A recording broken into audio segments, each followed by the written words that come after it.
Girls के लिए जो हायर एजुकेशन की व्यवस्थाएं हैं उसके लिए वहाँ पर हायर एजुकेशन लाने के लिए प्रयत्नरत रहूँगा। मेडिकल सुविधाओं के लिए, जैसे कि आज कोई भी हादसा होता है तो सीधा हमें मेरठ या देहरादून भागना पड़ता है, तो स्वास्थ्य की सेवाएं जो है उसको सुदृढ़ और मजबूत बनाने के लिए वहाँ पर अच्छे अस्पतालों की व्यवस्था की जाएगी। AB वाइस न्यूज में आपका स्वागत है। मैं हूं सुनील शर्मा।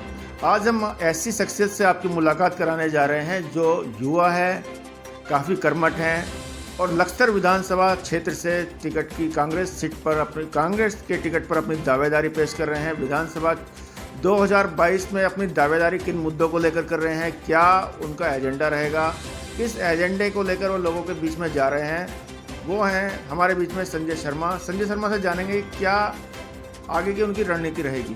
संजय जी, सबसे पहले तो आपका स्वागत है। संजय, नमस्कार। क्या एजेंडा आपका है, किस एजेंडे को लेकर आप लोगों के बीच में विधानसभा क्षेत्र लखसर में जा रहे हैं? देखिए, लक्सर से मेरा पिछले 10 साल से लगातार जुड़ाव है। मैं लक्सर क्षेत्र मेरी कर्मभूमि रही है। लक्सर में मेरा व्यवसाय है। वहाँ के जो आसपास के जितने गांव हैं, लगभग 35-40 गाँव के लोग मेरे साथ निरंतर जुड़े हुए, मेरे व्यवसाय में मेरे साथ कार्य में हैं। उन्हीं सभी की प्रेरणा से उनके क्षेत्रों में मेरा दुख सुख में उनके यहाँ जाना रहता था।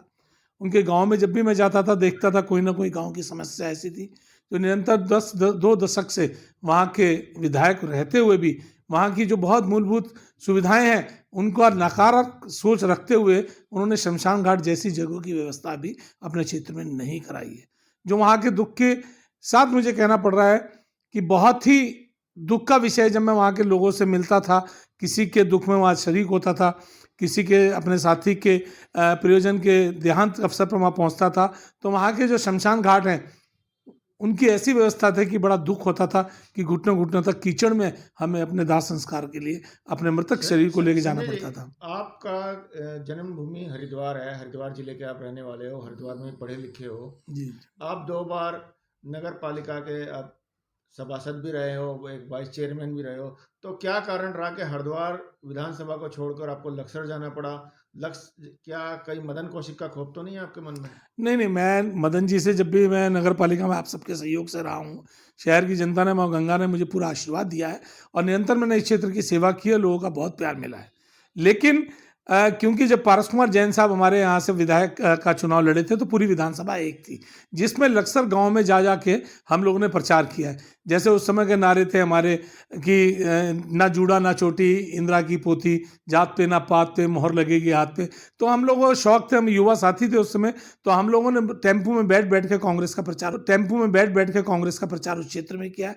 तभी से उस क्षेत्र की जनता का प्यार और स्नेह मिला, इसीलिए मैंने उस क्षेत्र को अपने विधायक क्षेत्र के लिए चुना है।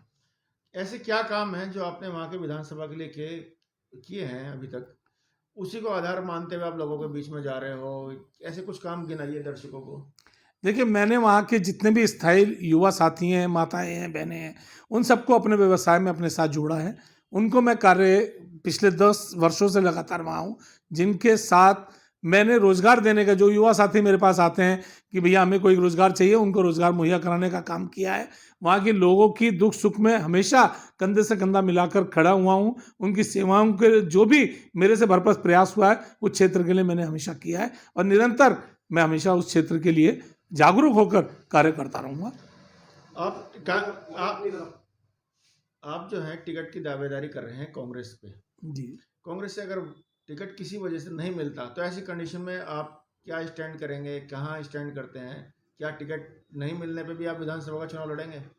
देखिए, बहुत अच्छा सवाल है। अभी इसका जवाब देना मुमकिन नहीं है, लेकिन मैं आपको बता दूं कि क्षेत्रीय जनता का प्यार, स्नेह और आशीर्वाद मुझे भरपूर मिल रहा है और मुझे अपने वरिष्ठ नेताओं पर, माननीय हरीश रावत जी के नेतृत्व में 2022 का चुनाव मैं निश्चित रूप से लड़ूंगा। मेरा सवाल ये था कि अगर टिकट नहीं देती भाजपा को, कांग्रेस आपको, तो ऐसे में क्या अन्य पार्टी में जाओगे या निर्दलीय चुनाव लड़ोगे? नहीं, मैं सन 80 से कांग्रेस का सिपाही हूँ। 15 साल की उम्र में कांग्रेस के लिए जेल रह के आया हूँ।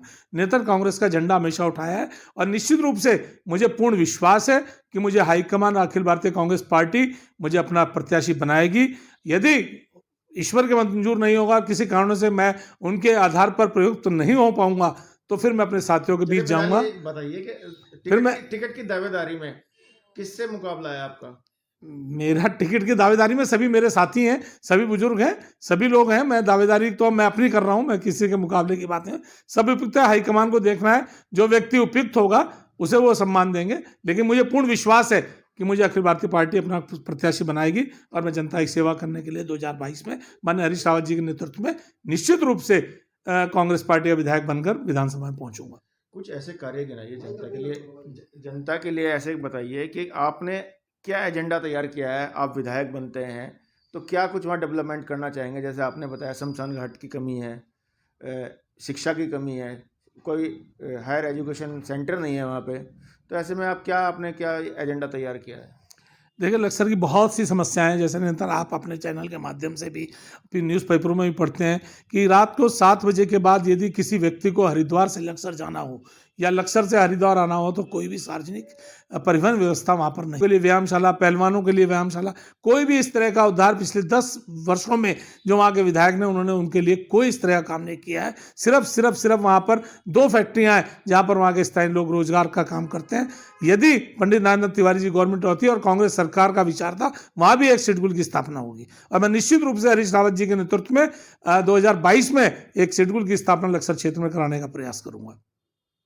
इसके अलावा अगर महिलाओं की स्वावलंबी योजनाएं हैं, इसके अलावा बात करें गर्ल्स के लिए स्कूल की है, एजुकेशन की है, उस और क्या कदम उठाने जा रहे हैं? देखिए, महिलाओं का बड़ा मुझे दुख के साथ कहना पड़ रहा है, लक्सर ब्लॉक के अंदर 400 सहायता समूह हैं, लेकिन समूह बने हुए हैं, लेकिन उनके पास कोई भी कार्य नहीं है कि जिस तरह के वो प्रोडक्ट, चाहे वो अगरबत्ती का कार्य हो, चाहे धूप बत्ती का कार्य हो, चाहे पापड़ का काम हो, कोई इस तरह का रोजगार उनके पास नहीं है, सिर्फ समूह बने हुए हैं। तो निश्चित रूप से मैं महिलाओं के लिए सहायता समूह के माध्यम से कोई ना कोई ऐसा प्रोडक्ट उनकी सेवा में लाने का प्रयास करूंगा जिससे वो लोग घर बैठे अपने समूह के माध्यम से अपनी जीविका चला सके और अपने आप को मजबूत महसूस कर सके। तो कांग्रेस के कौन से खेमे से आते हो आप? मेरा कोई खेमा नहीं है, मैं कांग्रेस का सच्चा सिपाही हूँ। नहीं, अलग अलग खेमे में बटी हुई कांग्रेस है? नहीं, कांग्रेस कहीं नहीं बटी हुई है, ये आप लोगों का भ्रम है।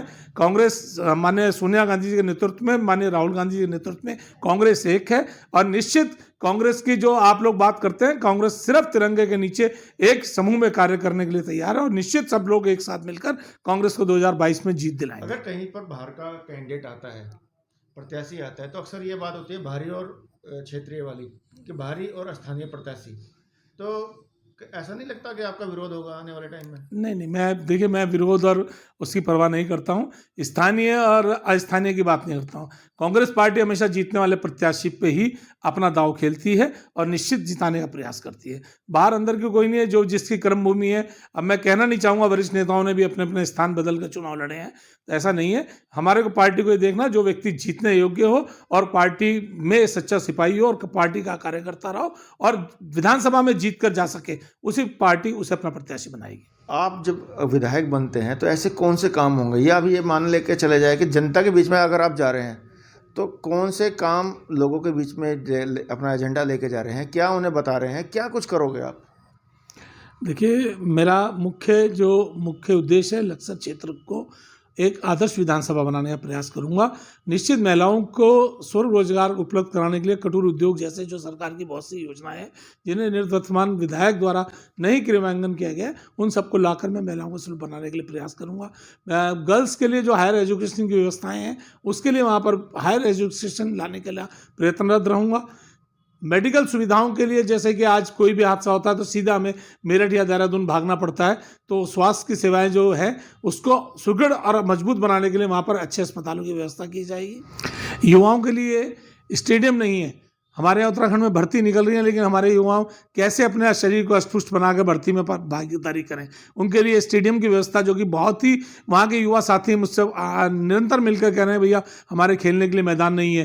पहलवानी, गांव में हमारे यहाँ पहलवानी का बहुत अच्छा स्कोप है, जो लोग पहलवानी करते हैं, लेकिन बड़े दुर्द स्थिति में उनकी पहलवानी के लिए कोई व्यायामशालाओं की व्यवस्था नहीं है। निश्चित रूप से मैं माननीय हरीश रावत जी के नेतृत्व में ये सब व्यवस्थाएं वहाँ पर कर और लक्सर विधानसभा को एक आदर्श विधानसभा बनाने का प्रयास करूँगा। धन्यवाद संजय जी। तो ये थे हमारे बीच में संजय शर्मा, जो कांग्रेस से टिकट की दावेदारी कर रहे हैं, लक्सर विधानसभा क्षेत्र में अपने आप को विधायक के रूप में देख रहे हैं। अब देखना होगा कि कांग्रेस अपने इस प्रत्याशी को कितनी मजबूती के साथ उतार पाती है या नहीं।